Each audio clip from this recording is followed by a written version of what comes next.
Welcome back to the IROC Business with Confidence podcast, your go-to resource for monetizing your passions while keeping your budget in mind.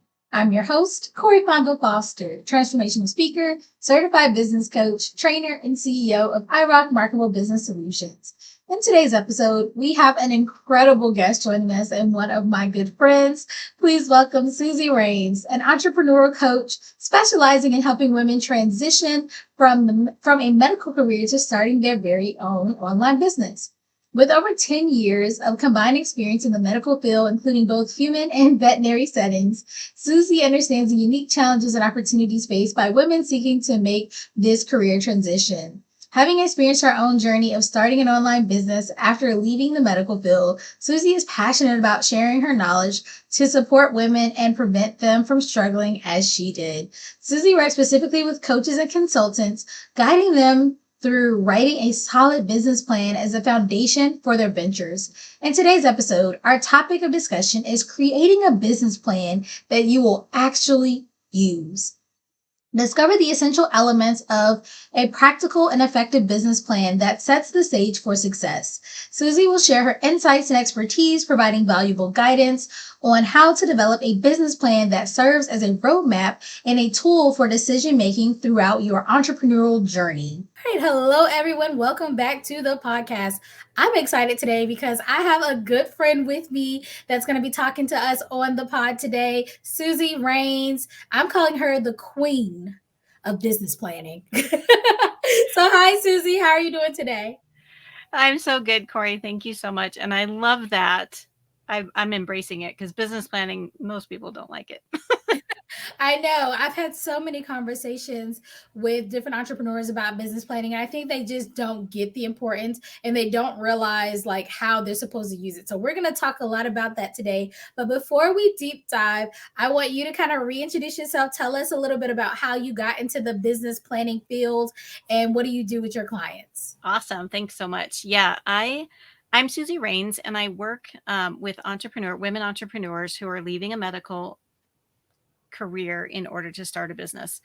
And business planning is the tool that I use in order to help them transition. And what I found going into that, what really got me to want to do business planning is I was working with people on habits. I was be a habit coach before this. And what I realized is all of the entrepreneurs that I was working with, most of them had not done any business planning.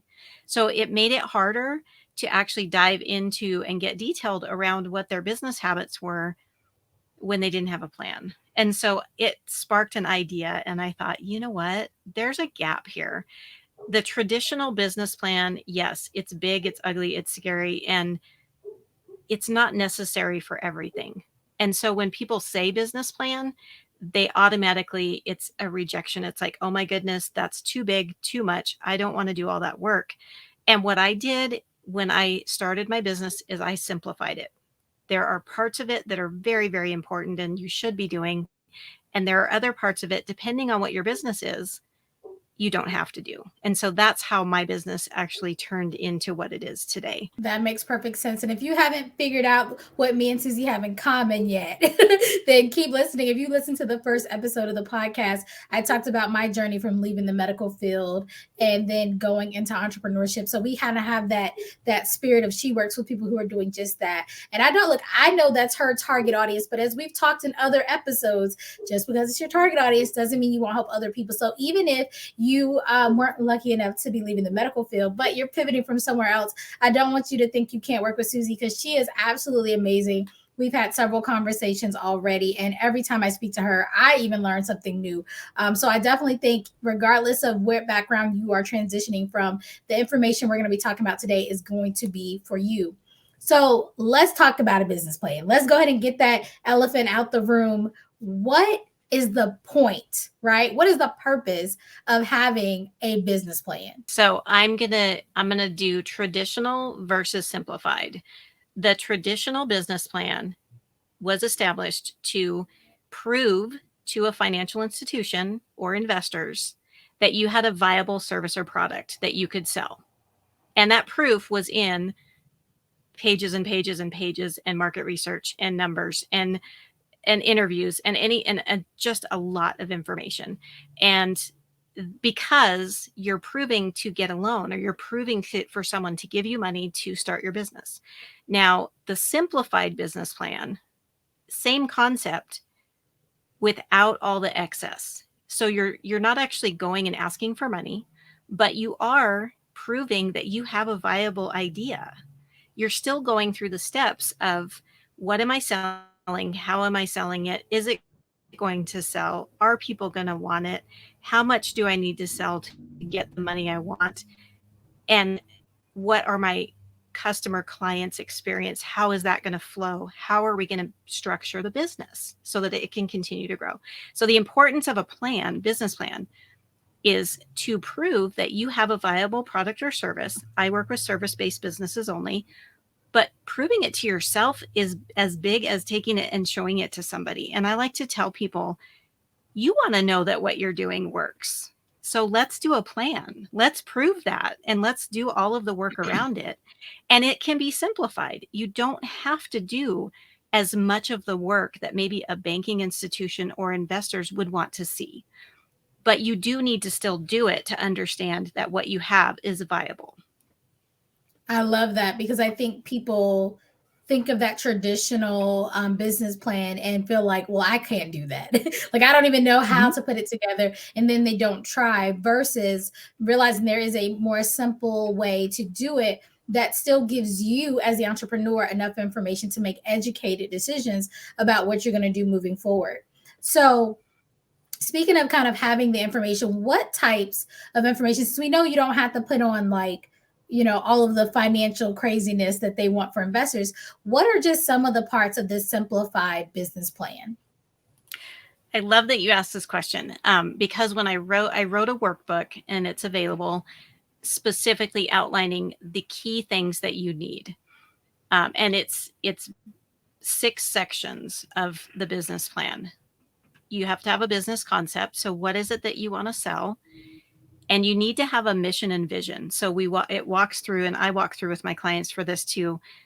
What is your mission and what is your vision? What is your business about? What are the values that you bring? What do you want it to look like?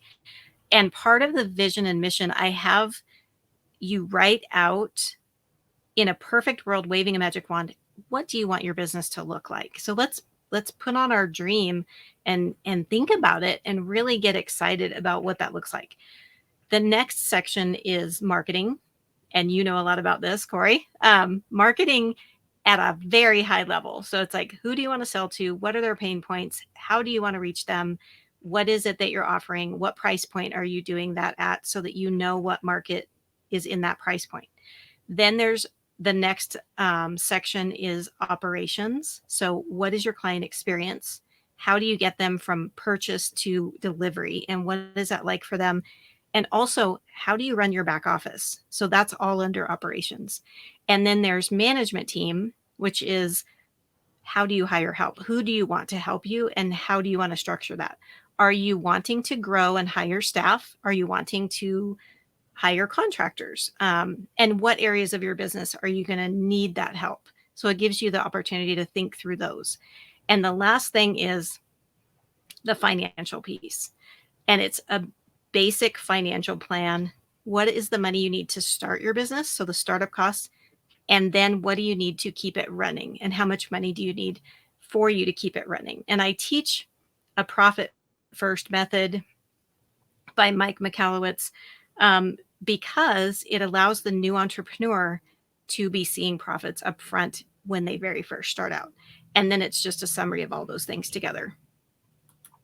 I love that. And I think for the people listening, hopefully that gives you some type of understanding that it doesn't have to be so difficult. Now, it may still be a little daunting, and that's why Suzy exists, because I got to kind of have a small peek into how she works with her clients, and she makes it so easy to digest. She breaks it into manageable pieces so that you not only can fill in the sections, but you can understand why, the purpose behind it, and what you're going to use that information for. And I think that that's a big missing link to the foundation of setting up your business. A lot of people are going out here and they're just making a product or service, and they are just hoping that it works, works. And if you had a business plan to really help you establish what products and services you were going to focus on, why you were going to do those things, how you were going to do that, how much money you were going to have to invest in it. Like if you had that information, you would be able to confidently move forward in your business and really make large strides in a very short amount of time. And I love that you even said profits first, because I believe the same thing. I have a framework where I'm like, take action to get the results now. And so I love that you're using a profits first way of thinking, because I think that when you start to see money come in, it just makes you more confident and more excited to keep pushing through on your business. So let's talk a little bit about how do we use this business plan? So we got it. We know Suzy said we got to have a business plan. We done made the business plan. How do we actually use this document? Because I know for most of the people I work with, I say, do you have a business plan? They say yes. It's sitting in a drawer somewhere. Like, like what in the world? So what are they supposed to do with this business plan, Suzy? So I love that you asked this question. I like to say a business plan is a living, breathing document. It's not to put in a drawer and set aside. You should be referencing your business plan as your business grows and changes. So I like to think of it as the beginning first business plan that you write is your foundation, or from a writer's perspective, it's the rough draft. It's going to change. I'm not even going to say if it changes, I'm going to say it will change. In business, any business, when you start out, you have an idea and you're going to learn and grow and change. And that idea is going to evolve, which means your business is going to evolve. And if you're not growing and changing, then your business isn't going to last very long. I hate to say that because it's kind of a downer, but if you look at any, even big major businesses, they're always shifting and changing. They're moving with the times. Look at technology and how much technology has changed in the last week.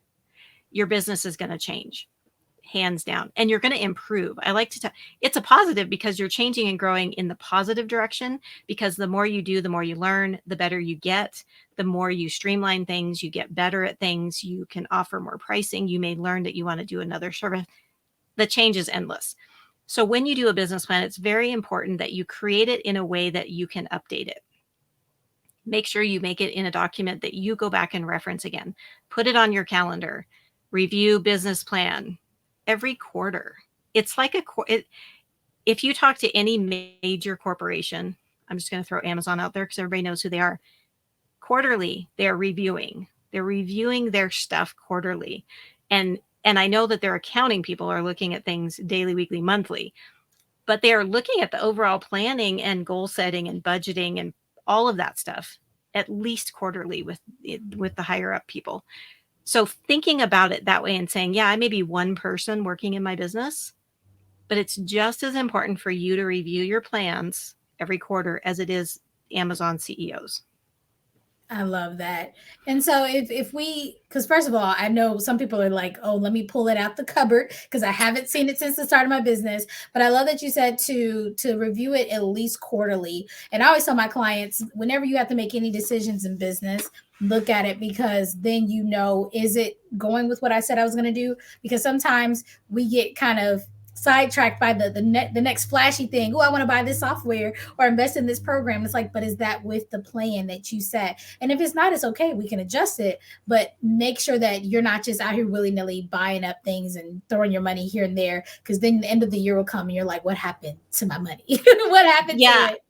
Yeah. And to that point, I love that you brought that up. So the best way to use your business plan is it's by sections. So if you're thinking, ooh, let this new software out here to be able to work with my clients, and you already have a client software, go to the operations section. And in my plan, I ask questions. How much does the tool cost? How much is it for you to learn? The time involved? Do you like using it? All these questions. Go through those questions. Does it fit the budget? Flip to the financial plan. Okay, we have budgeted for client services X dollars. Does this new tool, if I replace the old one, fit in that budget? I love that you brought that up, because really it's a utilized plan. So you should be referencing it as you're going through and making changes to your business. I absolutely agree. So, one of the things that we as entrepreneurs dread, Okay, let's just go ahead and talk about it. Is the end of year slash planning for the new year planning period. And me and you have talked about this a bit. Mhm. When do you think, as a small business owner, we should really be sitting down, like with a hard look at our business plan and planning for the next fiscal year? I would say the beginning of fourth quarter. So definitely end of September, beginning of October is a really good time frame. And really, what you want to do is pretend that you're starting from scratch. Because what's going to happen is you're going to open up your business plan. And if you pretend that you're starting from scratch, you're going to see the gaps. So you'll be able to walk through each section and look at it from a fresh perspective. And the stuff that hasn't changed, you're just going to know. And you're just going to cruise through that within no time. So it's not going to seem time intensive. The things that you do know that you see a gap in, or that you need, that you want to make a shift, those are going to stand out. And that's where the time will come in, is planning out those new pieces that you're seeing. For example, if you're upgrading your system we'll use the client services system.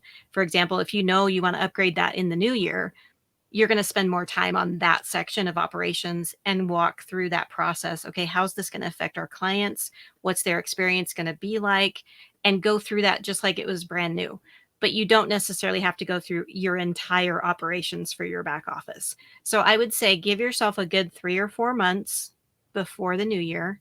And really, it goes in line with your end of year budgeting, because for those of you who may not be familiar with budgeting, if you spend your money before the end of the year, then those are tax deductions. So if you have a budget for technology, for example, and you know that you have room and you've got money to spend, it's pretty good for you to go ahead and spend it on a business expense that you can write off before you start the new year. Makes perfect sense. I know somebody is listening right now thinking, oh, I can't do all my business planning on December 31st. No, you should not be.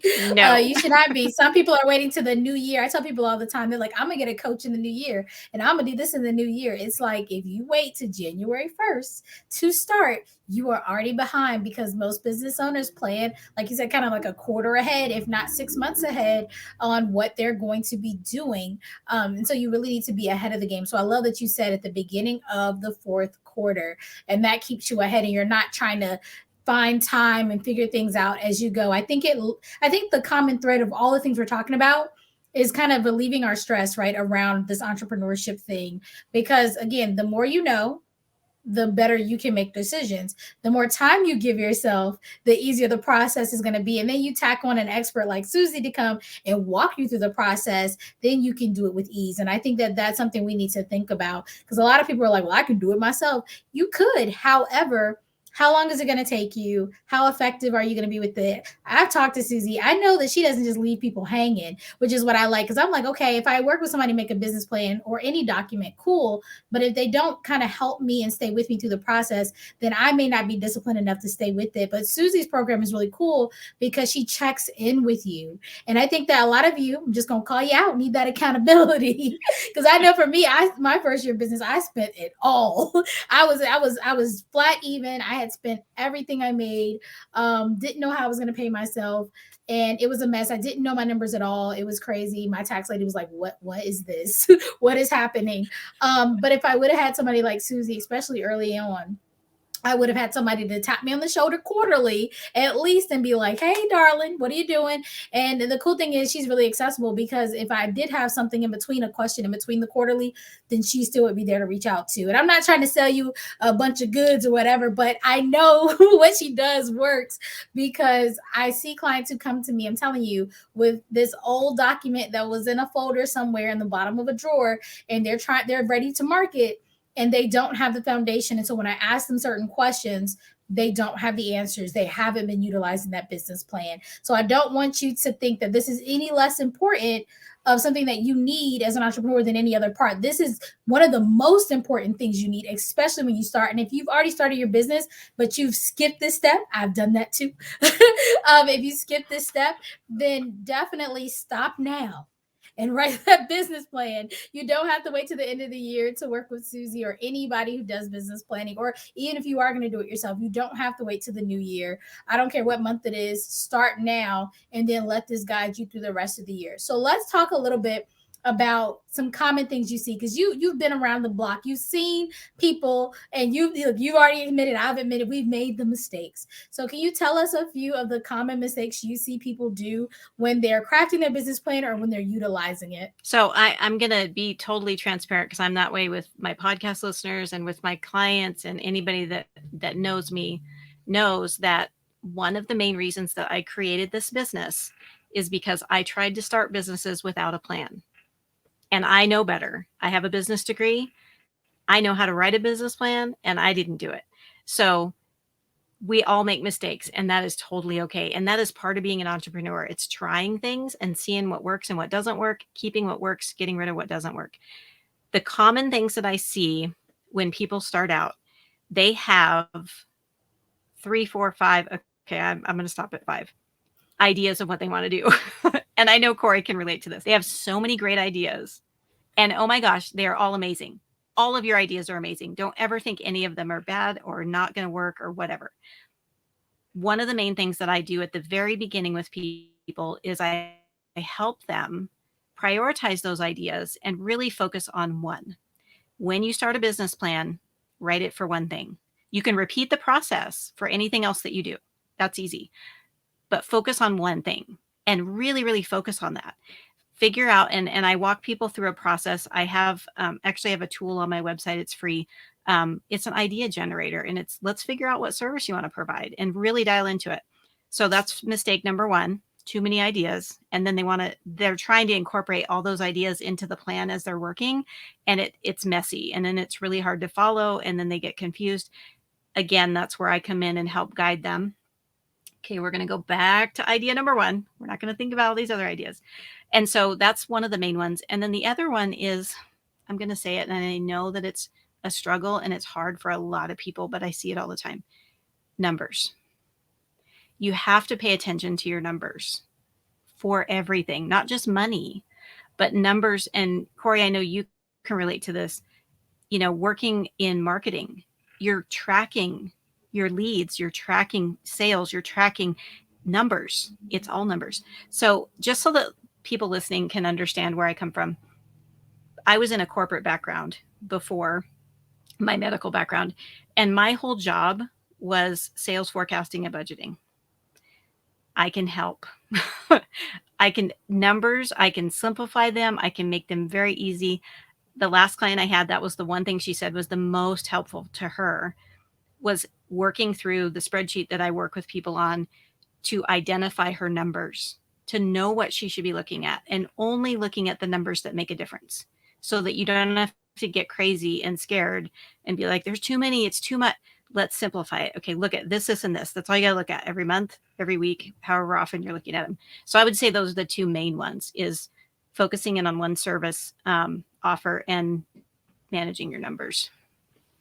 I love it. And you're right. People don't know their numbers. And you're right. They're afraid because the numbers don't lie. And I think sometimes we love to lie to ourselves. Like, oh, we're doing good. It feels like we're making sales.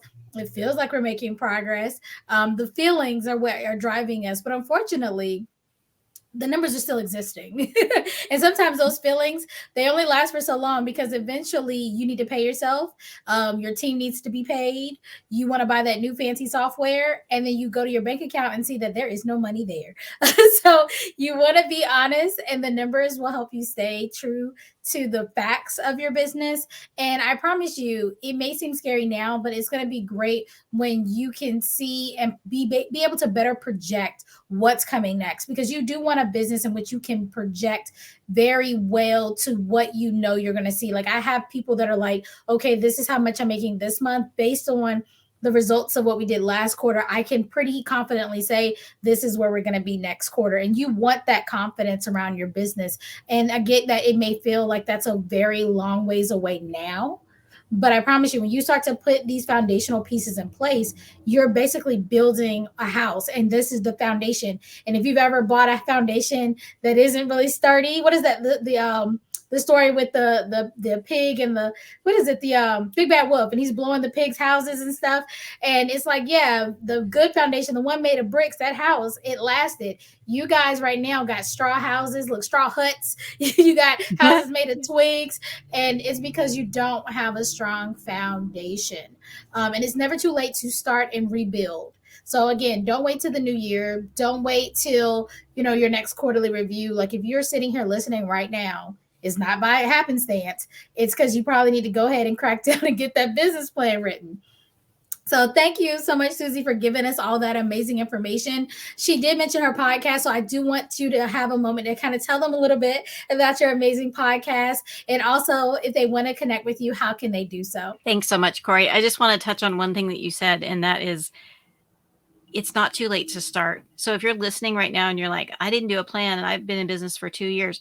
I have a client right now. She's been in business 7 years and she's working with me and she's having so many breakthroughs. So it's not too late to start to do a plan, and you can start now and move forward. We don't have to think about backwards. We can just go forward. So I just wanted to touch on that. And my podcast is geared to all things starting a business. It is called Starting a Business Simplified, Navigating the Shift.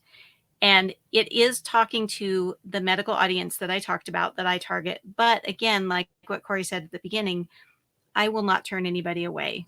The medical people, those are my people. That's where I came from. But hey, I am here to help as many women entrepreneurs as I can. So you can listen to the podcast. You're going to hear guest speakers. You're going to hear Cori on there. I also have inspiration. So I have business owners that come on and tell their story. And guess what? We're all in this together. So if you want to listen to the podcast, go check it out. And I know that there's tons of value there that you're going to get out of listening. If you want to get in touch with me, the best way to reach me is through my website. It's my first name, last name.com, SuzyWraines.com, SuzyWraines.com. And just connect with me on there. I am on social media as well. All the links, I'm sure Cori's going to have those for you to click on in the show notes. But yeah, reach out. And I'm open to any question you have. DM me, email me, contact me, however you want to contact me. I'm happy to answer any questions that you have. Awesome. Well, thank you so much, Suzy, for being my new bud for business entrepreneurs. I was like, me and Suzy are now friends. I've claimed it, and we are going to do some amazing things this year. But thank you for being an amazing speaker on this podcast. And also, I think it depends on the time frame when this comes out. Suzy may have already or will be about to present one of our IROC Masterclass coming up. So if you're listening to this, let me know. Matter of fact, what I'll do is, if this airs before the masterclass, I will put the link to register in the show notes. But if it has already happened, what I will do, and I typically don't, is I will offer the replay of her masterclass if you ask for it, if you listen to this podcast, because I know that you guys want to hear more from Suzy. But definitely check out her podcast. It's amazing, along with checking her out on social media and her website at SuzyWraines.com. Thank you again so much, Suzy, for being here. And if you enjoyed this talk, or you want to hear more talks just like it, feel free to watch any of our past episodes and check out a new episode that drops every single week. Remember, guys, I rock, you rock, we all rock, and I will see you at the next episode.